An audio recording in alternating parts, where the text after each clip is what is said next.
This video sponsored by Rescue One, an exciting adventure by Truman J. Beaver.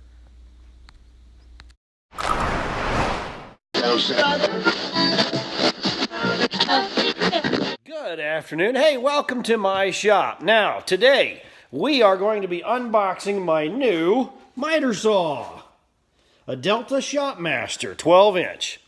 It will be replacing my poor Craftsman 10-inch saw that has met with the ultimate in demise. Now, shame on Sears, because for years they always guaranteed that you could get parts for anything they had. Unfortunately, that is a misconception because I cannot get the turntable for this saw, even though there's nothing wrong with it other than the broken turntable. So, we will be unboxing the Delta and giving it a shot today.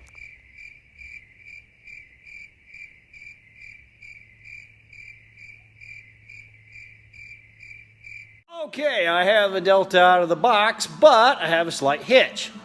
Originally, I had mounted my 10-inch saw on these black boards you see here, and then they slotted nicely into this tool cart that I fastened just to haul the tart around when I'm in the shop. Now, the point of doing this originally was so that when I needed to take this away from the shop into the house or someplace like that in order to do work on trim and things like that. Well, anyway, this is to do that. Unfortunately, you look right here, the holes exceed the board, so I'm going to have to make a new board.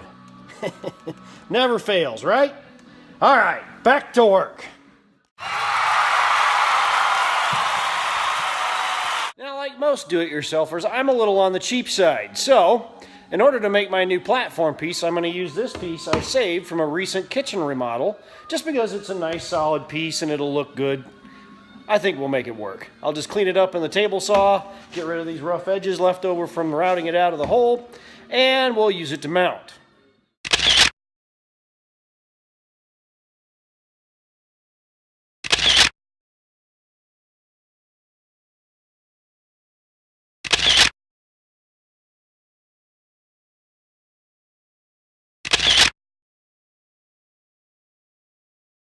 I wanted to take a minute just to go over the saw's features. Now, it is a compound miter saw with the sliding feature. It's well marked, everything's well illuminated, easy to see when you're cutting. Comes with a 40 teeth general purpose carbide blade, which we will be changing probably before its first use. Now, unlike my other saw, when you pulled the trigger on it, the laser went off automatically. This one has its own little handy switch.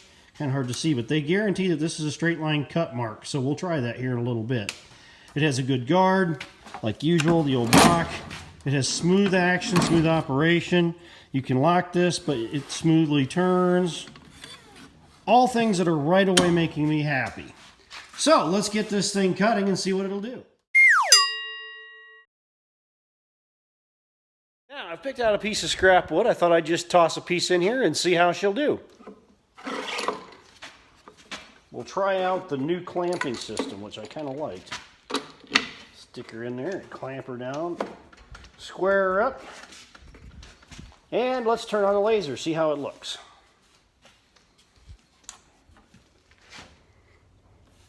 It's kind of hard to see, but the blade literally sets down just to the right of it, just like it should if you mark a cut line.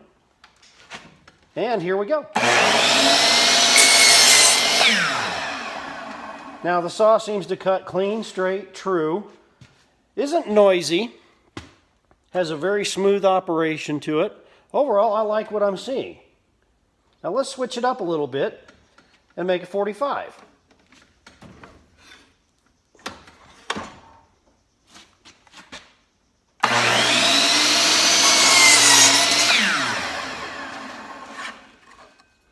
Again, good, straight, clean cuts. Not bad for a factory blade, so to speak. I think I like it. So, as the months come and the projects come, we'll see how she does. Keep tuned and we'll see you out there.